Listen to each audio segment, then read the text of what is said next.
ఇవాళ మద్దిపాడు పోలీస్ స్టేషన్లో విచారణకు హాజరు కాలేనని ప్రముఖ దర్శకుడు ఆర్జీవి తెలిపారు. ఈ విషయాన్ని తన లాయర్కు ఫోన్ కాల్ ద్వారా క్లారిటీ ఇచ్చారు. అయితే ఏ కారణంగానూ తాను హాజరు కాలేను అనే విషయాన్ని మాత్రం చెప్పలేదు. దాంతో తర్వాత పోలీసులు ఎలాంటి యాక్షన్ తీసుకుంటారో అనే దానిపై సర్వత్రా ఉత్కంఠ నెలకొంది.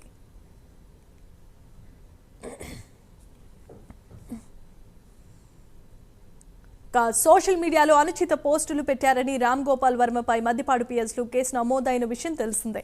వ్యూహం సినిమా ప్రమోషన్ సమయంలో చంద్రబాబు పవన్ను కించపరిచేలా పోస్టులు పెట్టారంటూ కంప్లైంట్స్ రావడంతో కేసు నమోదు చేశారు పోలీసులు. దాంతో ఇవాళ విచారణకు రావాల్సిందిగా ఆర్జీవీకి పోలీసులు నోటీసులను అందించారు. అయినా మూడవసారి సైతం విచారణకు ఆర్జీవీ డుమ్మా కొట్టాడు. ఇక ఇదే అంశానికి సంబంధించి మరిన్ని అప్డేట్స్ను అందించడానికి మా కరెస్పాండెంట్ శ్రీనివాస్ ఫోన్ ద్వారా సిద్ధంగా ఉన్నారు. శ్రీనివాస్, చెప్పండి. సోషల్ మీడియాలో పెట్టిన పోస్టుకు సంబంధించి నేడు అంటే ఈ రోజు రామ్ గోపాల్ వర్మ విచారణకి హాజరు కావాల్సి ఉంది.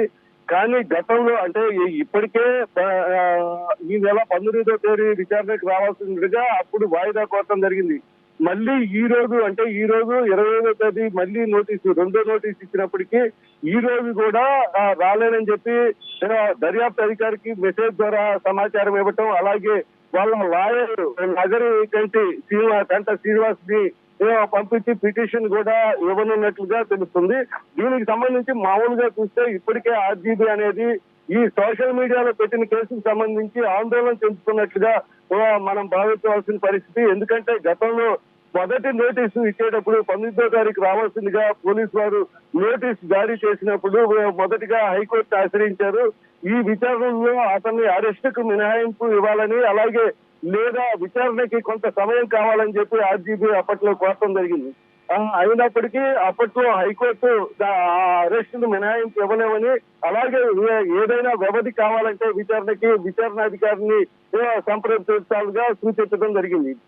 తదుపరి 19వ తేదీ అంటే విచారణకి ఈ నెల 19వ తేదీ రావాల్సిండగా అప్పుడు ఆయన దర్యాప్తు అధికారి అయిన శ్రీకాంత్ ని వారం రోజులు సమయం కావాలని కోరటంతో మరలా అంటే 25వ తేదీ ఈ రోజు అంటే 6 రోజుల వ్యవధి ఆయన దర్యాప్తు అధికారి ఇచ్చారు. 25వ తేదీ ఈ రోజు రావాల్సిందిగా ఆయన చెప్పడం జరిగింది. ఈ లోపు మళ్ళీ హైకోర్టులో బెయిల్ పిటిషన్ మూవ్ చేసినట్టుగా కూడా సమాచారం అందుతుంది. దీనికి సంబంధించి ఇప్పటి వరకు అంటే ఈయన ఆర్జీబీ విచారణకి రావాలంటే భయాందోళన చెందుతున్నారా శ్రీనివాస్ రైట్. ఇక ఈ నేపథ్యంలో ఇప్పుడే అందినటువంటి సమాచారం ప్రకారం చూస్తున్నట్లయితే ఒంగోలు పోలీస్ స్టేషన్ లో ఉన్నటువంటి అధికారులు ప్రముఖ దర్శకుడు ఆర్జీవీని అరెస్ట్ చేయడానికి ఆయన నివాసానికి చేరుకున్నట్లుగా తెలుస్తోంది. అరెస్ట్ చేయడానికి ఏమన్నా అవకాశాలు ఉన్నాయా? దీని ప్రకారం ఆర్జీవీ ఏ విధంగా తదుపరి కార్యాచరణ ఉండబోతోంది? అంటే ఇప్పటి వరకు ఏంటంటే మామూలుగా చట్ట ప్రకారం అయ్యే పని మొదటి నోటీసు, రెండో నోటీసు, మూడో నోటీసు వరకు ఒక వ్యక్తికి అవకాశం ఉంటుంది. అంటే విచారణ రాకపోయినట్లయితే మూడో నోటీసుకి అరెస్ట్ చేసే అవకాశం అనేది కంపల్సరీగా ఉంటుంది. కానీ ఇప్పుడు ఏంటంటే ఇప్పటి వరకు అంటే మొదటి నోటీస్ కి ఆయన విజిట్ చేయలేదు. అలాగే ఇప్పుడు రెండో నోటీస్ కూడా విజిట్ చేయకుండా అతను అనుమతి కోరకుండా అతను వాట్సాప్ సందేశం ఇవ్వటం, అలాగే వాళ్ళ లాయర్ ద్వారా సందేశం అనేది ఇవ్వటం అనేది దాని మీద పోలీసు వారు అరెస్ట్ చేయడానికి కూడా వాళ్ళకి హక్కులు ఉన్నాయి. అంటే వాళ్ళకి చట్టం అనేది ఉంది.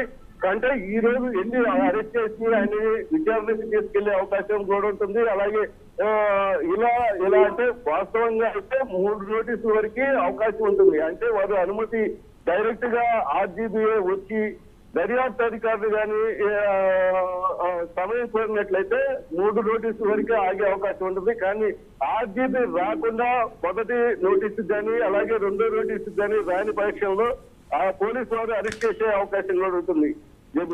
రైట్. ఇప్పుడు ఇలాంటి